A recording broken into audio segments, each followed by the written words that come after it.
तर आज ना मी म्हटलं सकाळची भाजी आता चिरून ठेवा. त्यासाठी मी काय केलं, भेंडी ना आल्यानंतर पहिले चहा पाणी वगैरे झालं होतं, म्हणजे सगळं आल्यानंतर जरा बसले, चहा पाणी वगैरे केलं होता.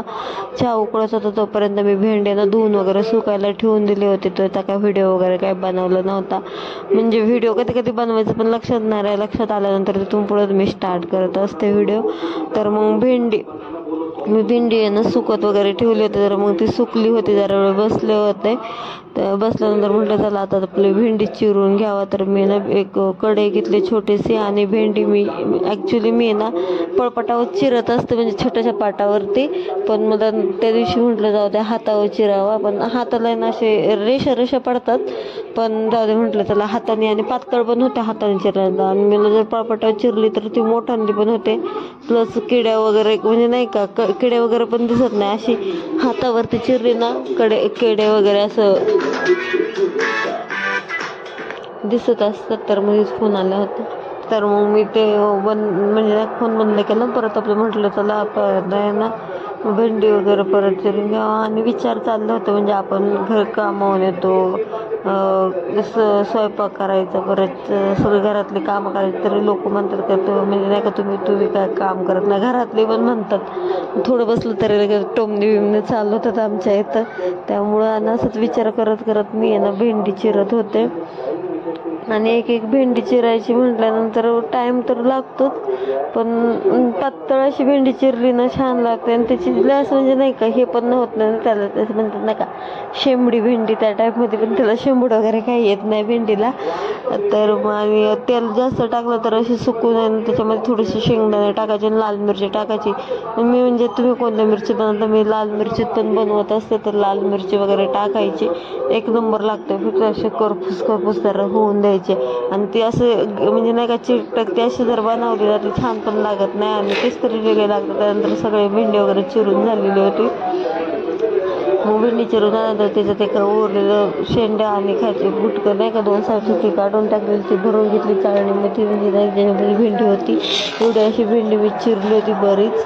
त्यानंतर मस्तपैकी, आणि मग म्हटलं त्याला त्यांना जेवणाची तयारी करा. तर फ्रीजमधून वांगी काढली, कारण की दुसरं काही नव्हतंच पातळ बनवायला. आणि 3-4 माणसं असलं होते, संध्याकाळचं पातळच बनवायला पाहिजे. दिवसाचं कोणी पातळ बनवतं, कारण सगळ्यांचे डबे असतात. त्यामुळं संध्याकाळचं नंतर पातळ कालवण बनवावंच लागतं कसं तरी आपलं.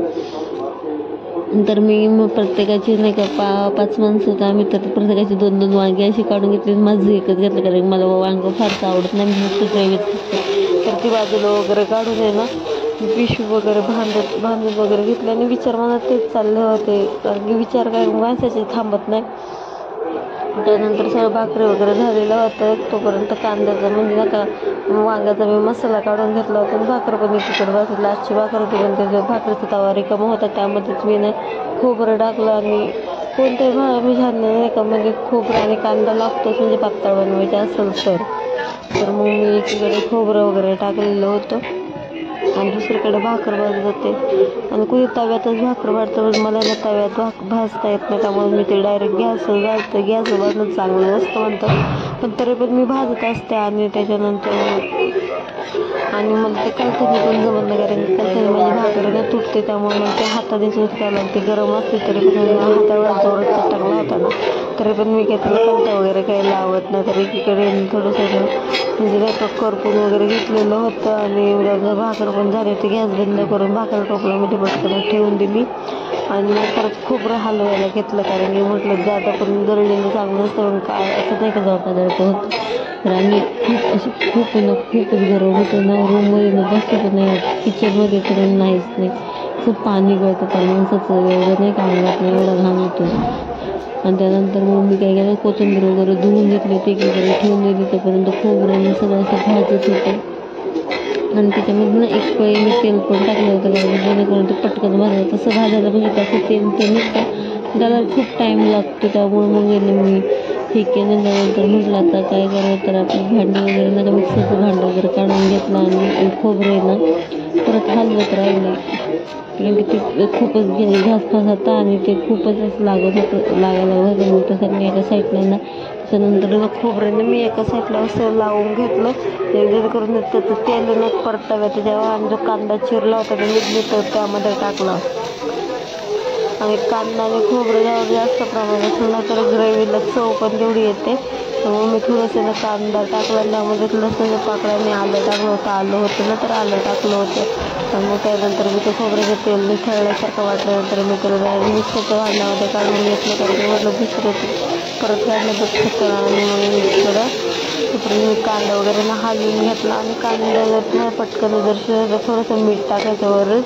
तर मग मी मीठ नव्हतं टाकलं पण तेल टाकलं होतं म्हटलं कांद्याला, कारण की परत तो अशा प्रकारे कांदा वगैरे सगळं शिजून झालं होतं वगैरे. पण खोबरं वगैरे म्हणजे दाखवलं तर खोबरं वाटावा.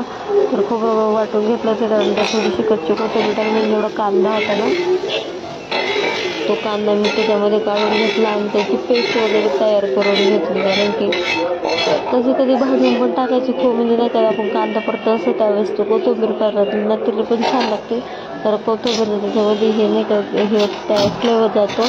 आणि त्याच्यानंतर तसे पण टाकू शकतो तुम्ही, कच्चे लसूण पण टाकू शकता. तुम्ही तसं नाही करत, कधी भाजून घेते, कधी तसंच करते. तर त्याच्यानंतर मग मी 3 पळ्या तेल घेतलं, कारण की तेलाशिवाय तर येतच नाही, आम्हाला तर्रेच लागतात, तसे मग कालवून खाते ते. मग मी पहिल्यांदा जिरे काढली आणि नंतर बघतो काय हळदीनं संपलेली, तर खालून हळद काढली, मसाल्याच्या भांड्यामध्ये ओतली आणि लाल मिरची पावडर पण संपलेली ती पण काढून घेतली घरची. त्याच्यानंतर मी थोडीशी हळद, लाल मिरची पावडर आणि कांदा मसाला मी खूप टाकते, तर कांदा मसाला मी ना 3-4 चमचे टाकले होते. नसे वाटल्यामुळे त्यानंतर मी ते हलवून घेतलं, कारण की ते जळायला लागलं होतं. आणि गॅस मोठाच होता, गॅस बारीक केला. त्यानंतर मस्त की त्याच्यावर थोडंसं हे संडे मसाला टाकला आणि त्याची जी ग्रेव्ही काढली केली ना थोडे आपलं हे भरते ते सगळी टाकून ना तेल सुट्टेपर्यंत त्यांना परतून घ्यायची त्याच्यामध्ये, कारण की ते मसाले आणि खोबरे आणि आपण केलेला मसाला नाही का भाजला मसाला तो एकत्र होण्याला हलवून तर जेवढं तुम्हाला हलवतं म्हणजे नाही काही परतवता येईल तेवढं परतवता. त्यानंतर वरून थोडंसं मीठ टाकलं, परत मीठ टाकल्यानंतर हलवून वगैरे घेतलं. आणि मला सगळी त्या जिथली भांडी लगेच ठेवले, कारण की किचन वाट्यावर जास्त भांडी नाही. नंतर थोडंसं मी प्लेटीमध्ये मीठ टाकल्यानंतर थोडंसं काढून घेतलं आणि त्यांना हात वगैरे धुवून ना मी वांगी कापली होती ना त्या वांग्यांमध्ये ना ती थोडीशी ना ग्रेव्ही भरून घेतली, कारण की मग वांग्यामध्ये आपण जर वांगी तसेच टाकून नव्वद ना तर ते पाणी लागतं, कारण की वांगे आपण धुवलेलं पाण्यामध्ये टाकतो.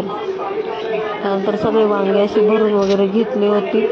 आणि भांगावर भरून नाही का गरम होतं तेव्हा हात घेतल्यानंतर परत हात वगैरे घेऊन घेतल्यानंतर थोडंसं गॅस फास्ट केला आणि त्याच्यामध्ये थोडंसं ग्रेव्ही वगैरे हलवून घेतलं. आणि त्यानंतर वांगी त्याच्यामध्ये टाकून दिली आणि परत हलवून वगैरे घेतलं. आणि मला टेस्ट खूप आवडायचं, त्यामुळे ते तुम्ही जे कसं सकाळी मी वांगं म्हणजे नाही का पुढचं भाग नाही खायचं असतं, मला टेस्टच खायला आवडतं. त्यामुळे मी ते मोठे टेस्ट केले. त्यानंतर थोडंसं सगळं मसाल्याचं ना मग नाही का मिक्सरचं भांडं वगैरे धुवून वगैरे घेतलं. आणि मग त्यामध्ये ते पाणी जेवढं तुम्हाला ग्रेव्ही पाहिजे तेवढं पाणी टाकायचं त्यामध्ये.